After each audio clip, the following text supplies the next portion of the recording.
అందరికీ వందనాలండి. ఒక్కసారి ఈ వీడియో చూడండి.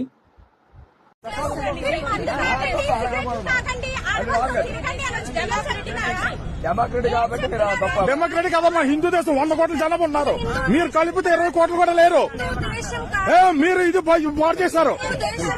అదే కాదు, ఇప్పుడు వస్తుంది ఇది హిందూ దేశమా మరో దేశం ఇప్పుడు వస్తుంది. ఎవరు చెప్పారు? నీకు తెలియదు, నువ్వు గుంటవే.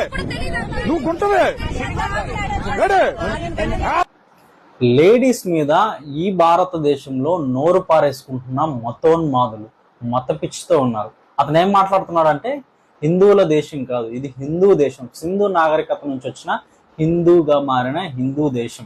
వీళ్ళు హిందువులు ఉన్నారు కదా, వీళ్ళకి అసలు మతం పేరే లేదు. మతం పేరు లేకపోతే దేశం పేరుగా వీళ్ళు మతం పేరుగా పెట్టుకున్నారు. అయితే స్త్రీల మీద నోరు పారేసుకుంటున్న మతోన్మాదులు వీళ్ళు ఏమనుకుంటున్నారంటే, హిందూ దేశంగా సనాతన ధర్మం అనే దేశంగా మారాలి అనుకుంటున్నారు. సనాతన ధర్మంగా మారితే మనకేం ఇబ్బంది లేదు. బ్రాహ్మణులు మాత్రమే అగ్రకులాల వారు, మిగతా వాళ్ళంతా తక్కువ కులాల వాళ్ళే. అంటే వీళ్ళు కూడా తక్కువ కులాల వాళ్ళే అవుతారు. వీళ్ళ స్త్రీలు చదువుకోరు, వీళ్ళు అంటరాని వారుగా అవుతారు. వీళ్ళ భర్తలు చచ్చిపోతే వీళ్ళ స్త్రీలని చంపేస్తారు. వీళ్ళ కుటుంబాల్లో ఉన్న స్త్రీలు ఎవ్వరు చదువుకోకుండా 18 ఏళ్ల అమ్మాయిని లేదా 60 ఏళ్ల వయసు వాళ్ళకి ఇచ్చి పెళ్లిళ్ళు చేస్తారు. మనకేం ఇబ్బంది లేదు. ఈ భారతదేశంలో ఉన్నంత వరకు, క్రైస్తవులుగా ఉన్నంత వరకు మనకి ఏమి ఇబ్బంది లేదు. కానీ ఇలాంటి సనాతన ధర్మం అనే ముసుగులో వీళ్ళు మతోన్మాద పిచ్చితో ఉన్నారంటే వాళ్ళే అణిచివేతకు గురవుతారు, వాళ్ళే తక్కువ కులాల వాళ్ళు అవుతారు. వాళ్ళ ఎస్సీగా ఉన్న వాళ్ళను లేదా బీసీగా ఉన్న వాళ్ళను గుళ్ళోకి కూడా రానివ్వండి వాళ్ళే.